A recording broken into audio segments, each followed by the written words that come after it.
Hi guys, I generally don't know if politicians and political commentators are stupid or just pretending to be. But in this monologue about the role of the press, Rachel Johnson, the sister of the former Prime Minister, certainly sounds the former. She was responding to a payout Mirror Group will have to make to Prince Harry over phone hacking.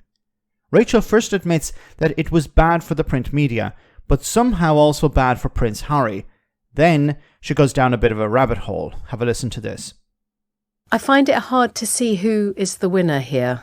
I mean, Prince Harry goading the press is only and forcing the press into humiliating payouts is not going to be particularly good for the Sussexes. What the hell are you talking about? Goading the press? They're the ones who hacked his phone. They're the ones who've been hounding him since he was a child, since his mother died. Like, he has definitely a bugbear with the press. They killed his mother. Many people would say that the press killed his mother. So, of course, he's not on the side of the press. But he's not goading them. What the hell are you talking about? And it's certainly not great for the press, which is on the hook. I think the total payouts for phone hacking and other illegal information gathering is up to $1 billion, and there are many, many more cases to try. So my point about all this is, I think we only have losers here, and it's in all our interests that we have a strong, vigorous and honest press. And if it was strong, vigorous and honest, I agree that the press would have reported more on the judgment, the Prince Harry judgment that came through on Friday, than it did. It was basically a broadcast story, far more than it was a print story. And this part she's correct. Yes, it was more a broadcast story than a print story because the newspapers rallied around one of their own. That's what they do.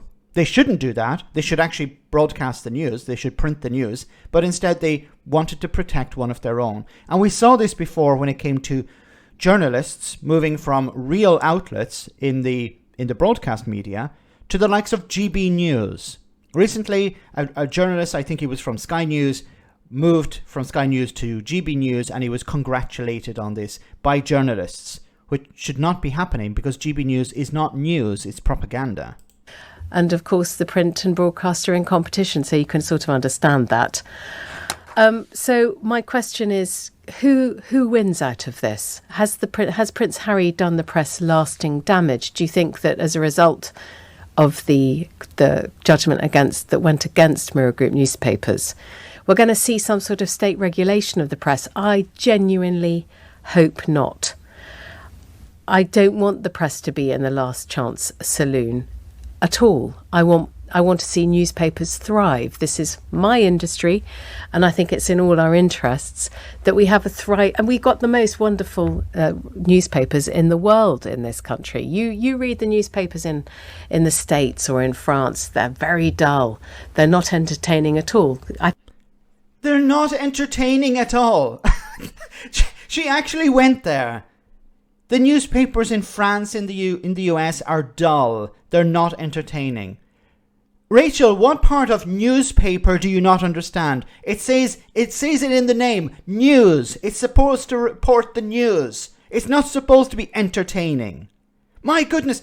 And then she also mentioned about regulation. We don't want the government to regulate newspapers because it could force them to actually report the news. Actually force them to report facts and not opinion.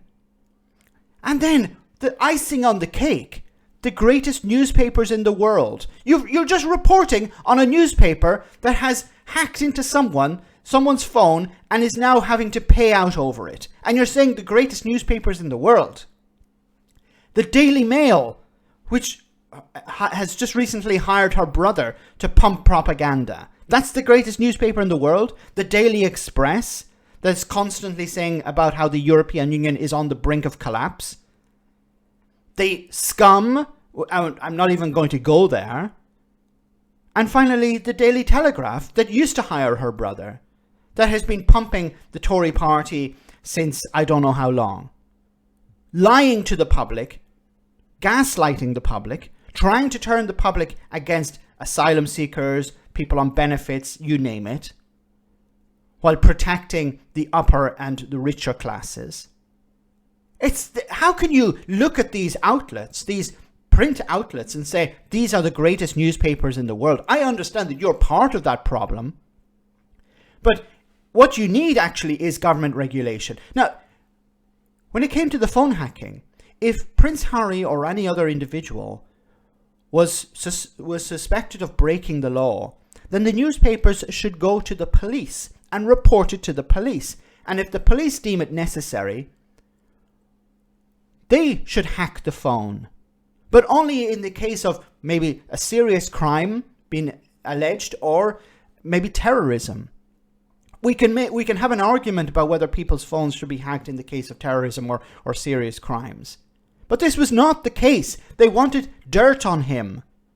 This was not about what was necessary for the British people. This was about newspapers wanting to sell more newspapers. And they would do whatever it took in order to achieve that. This is disgraceful behaviour. This is not about news. This is about selling pieces of rags. And how Rachel Johnson can sit there and defend it and say, both sides came out pretty bad. She asked at the beginning of this, who are the winners? The winners are the British people. Because if newspapers are now not allowed to hack people's phones in order just to sell newspapers, that's a win. If newspapers are eventually regulated by the state, that's a win for the British people.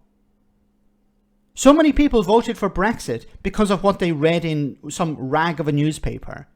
Lies.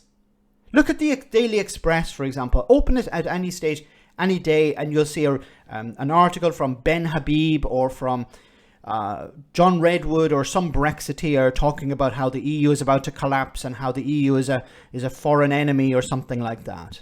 Those newspapers deserve to go. They don't deserve to remain. I don't know what else I can say about this. It's just beyond pathetic. Let me know in the comment section, guys, what you think. As always, your comments are greatly appreciated. Thanks a lot.